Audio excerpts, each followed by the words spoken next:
Welcome back to Cozy Cabins History. Today we continue our Echoes of Japan series, where we journey through pivotal moments in Japanese history.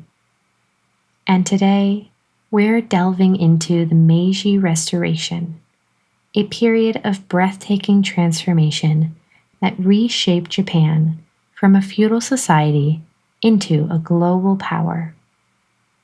This episode will uncover how the Meiji Restoration dismantled centuries-old systems, embraced modernization, and navigated a delicate balance between tradition and change. So, sit back, relax, and join me on this remarkable journey into Japan's history. And of course, don't forget to hit that follow button so you never miss an episode. The isolation of the Tokugawa era. For over 2 centuries, the Tokugawa Shogunate governed Japan with an iron grip. This period, known as the Edo era, 1603 to 1868, was characterized by strict social hierarchies, peace, and a policy of national seclusion known as sakuko. Under this policy, Japan isolated itself from the outside world, restricting trade to a few tightly controlled interactions with Dutch and Chinese merchants in Nagasaki. The Tokugawa rulers believed this isolation would preserve Japan's cultural identity and protect it from foreign influence. However, while this policy maintained internal stability, it also stalled Japan's technological and economic progress. During this time, much of the world experienced significant advancements, including the Industrial Revolution in the West. Japan's lack of exposure to these innovations left it vulnerable to external forces, a vulnerability that would soon be exploited. By the mid-19th century, cracks in the Tokugawa system began to show. Natural disasters, famines, and economic hardships led to growing dissatisfaction among the lower classes. Even the samurai, once the elite of Japanese society, began to question the rigid structure of the shogunate as their economic status declined. These internal pressures set the stage for a dramatic confrontation with the outside world. The Black Ships and Western Pressure. In 1853, Japan's isolation came to an abrupt and dramatic end. Commodore Matthew Perry of the United States arrived in Edo Bay with a fleet of steam-powered ships, which the Japanese called the Black Ships. These vessels were unlike anything the Japanese had ever seen, an imposing symbol of Western technological superiority. Perry demanded that Japan open its ports for trade, and he made it clear that refusal would bring dire consequences. The Tokugawa shogunate, unprepared to face such military power, reluctantly signed the Treaty of Kanagawa in 1854. This agreement opened 2 ports to American ships and granted American sailors access to supplies. It was the first of many unequal treaties imposed on Japan by Western powers, eroding its sovereignty and exposing the weaknesses of the shogunate. The arrival of the Black Ships sent shockwaves throughout Japan. Many viewed it as a national humiliation, while others saw it as a wake-up call. Reform-minded leaders realized that Japan needed to modernize to protect itself from Western imperialism. The seeds of revolution had been sown, and the stage was set for the end of the Tokugawa era. Domestic unrest and the fall of the shogunate. While external pressures mounted, internal dissatisfaction with the Tokugawa shogunate grew to a boiling point. peasants and merchants suffered under heavy taxes and economic mismanagement, while the samurai, who traditionally held privileged positions, found their power and influence diminishing. Discontent rippled through all levels of society, and calls for reform became louder. The shogunate attempted to implement piecemeal reforms to stave off collapse, but these measures only alienated the population further. Regional domains, especially those of Satsuma and Choshu, emerged as hotbeds of resistance. These regions became the foundation of the movement to overthrow the Tokugawa shogunate, uniting disillusioned samurai and progressive leaders under the banner of restoring imperial rule. In 1868, the Tokugawa shogunate was finally overthrown in the Boshin War, a brief but decisive conflict that marked the end of over 250 years of samurai-led governance. With the fall of the shogunate, a new era began, and the young Emperor Meiji became the symbolic leader of a nation poised for transformation. The rise of Emperor Meiji. Emperor Meiji, who ascended the throne in 1867 at the age of 15, became the figurehead of the movement to modernize Japan. Though his actual political power was limited, his presence symbolized unity and progress for a fractured nation. The leaders of the Meiji Restoration, many of whom were young reformists from the samurai class, rallied around the emperor to legitimize their revolutionary agenda. The new government declared the restoration of imperial rule, although in practice, power rested with a coalition of oligarchs and former samurai. They envisioned a Japan that could compete with the Western powers by adopting their technological and political advancements while preserving Japan's unique identity. This vision was encapsulated in the slogan, "Rich country, strong military." The emperor himself embodied the balance between tradition and change. While rooted in Japan's Shinto beliefs and ancient customs, Emperor Meiji also adopted Western attire and customs, becoming a living symbol of the country's new direction. His reign, known as the Meiji period, would oversee some of the most dramatic changes in Japanese history. The abolition of the samurai class. One of the most significant reforms of the Meiji Restoration was the abolition of the feudal system and the samurai class. The samurai, once the ruling elite of Japan, were stripped of their privileges, including the right to carry swords. The government established a modern conscripted military, drawing on models from Western nations. This shift was not without resistance. Many samurai felt betrayed by the government they had helped establish. In 1877, this discontent culminated in the Satsuma Rebellion, led by Saigo Takamori, a prominent samurai who had initially supported the Meiji reforms. The rebellion was crushed, marking the definitive end of the samurai era. Despite their decline, the samurai ethos left a lasting legacy.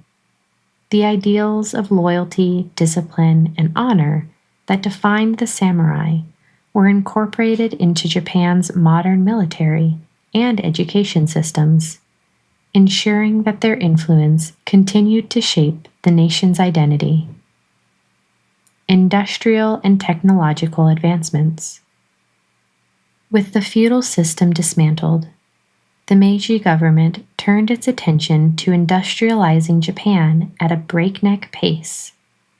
Inspired by Western nations, the leadership initiated massive infrastructure projects, including the construction of railroads, telegraph lines, and modern ports. Factories sprang up across the country, focusing on textiles, shipbuilding, and arms production. By the 1880s, Japan's economy had begun to transition from agrarian to industrial, reshaping society.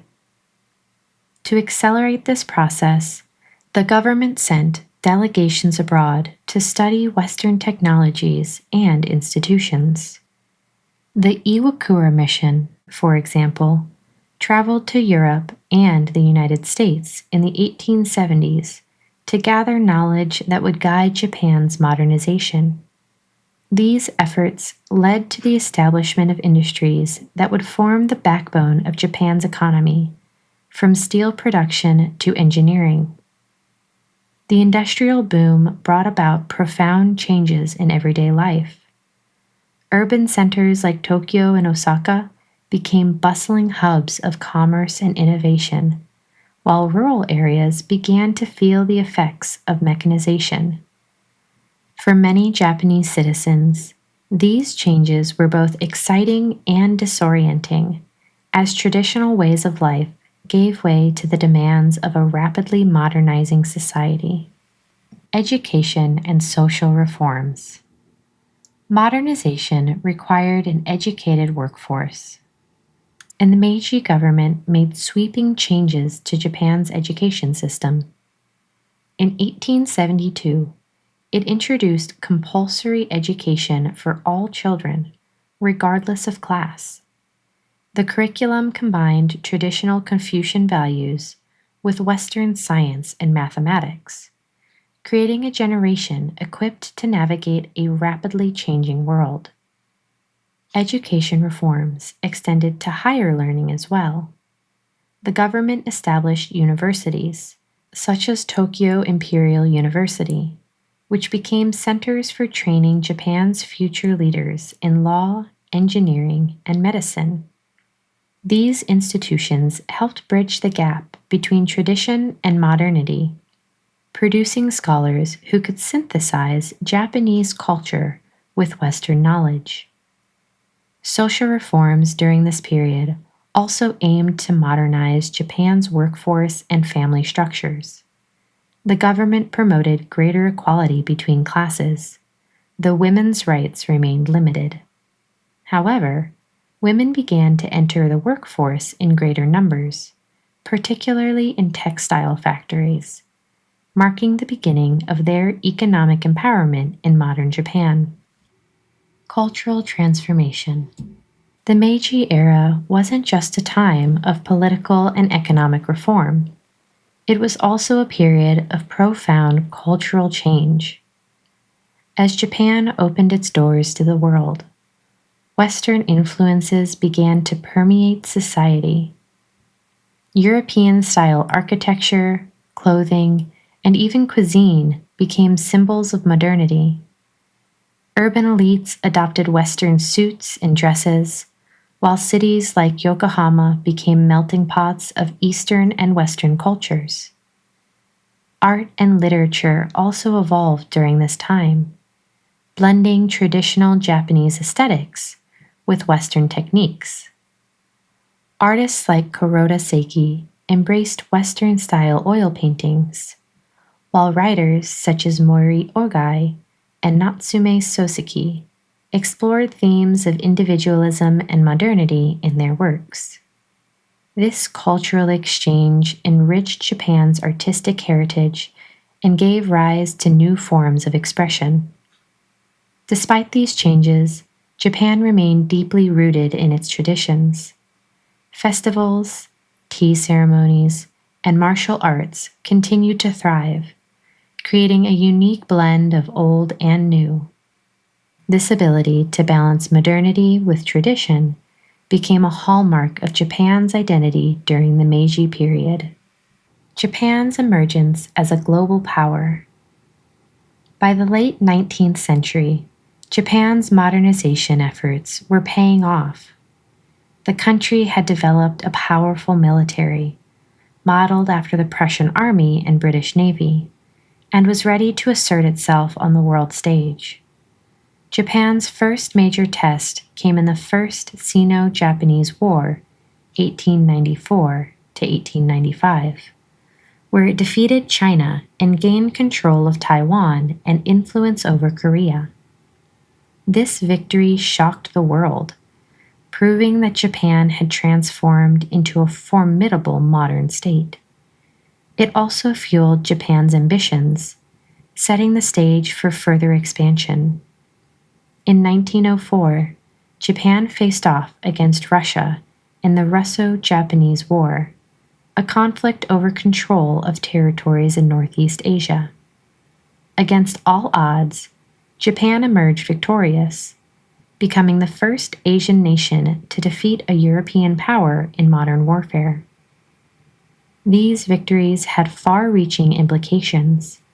They cemented Japan's status as a global power, gained it international respect, and inspired other Asian nations to resist Western imperialism.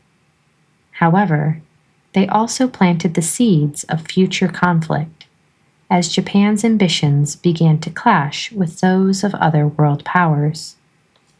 Reflections on the Meiji Legacy. The Meiji Restoration was one of the most transformative periods in Japanese history. In just a few decades, Japan went from being an isolated, feudal society to a modern, industrialized nation capable of competing with the great powers of the world. This transformation was driven by visionary leaders who embraced change while preserving Japan's unique cultural heritage. However, the rapid pace of modernization came at a cost. The dismantling of the feudal system left many samurai and rural communities struggling to adapt. This shift to industrialization created economic disparities, and the pressures of modernization sometimes clashed with traditional values. Despite these challenges, the Meiji era laid the foundation for a new Japan. Today, the Meiji Restoration is remembered as a defining moment in Japan's history. It demonstrates the power of adapting and resilience, lessons that continue to resonate in a world where change is constant. The legacy of this era can be seen in Japan's ability to blend the ancient with the modern, creating a culture that is both timeless and innovative. Thank you for joining me on this journey through the Meiji Restoration. If you enjoyed today's episode, be sure to hit the follow button so you don't miss the next chapter.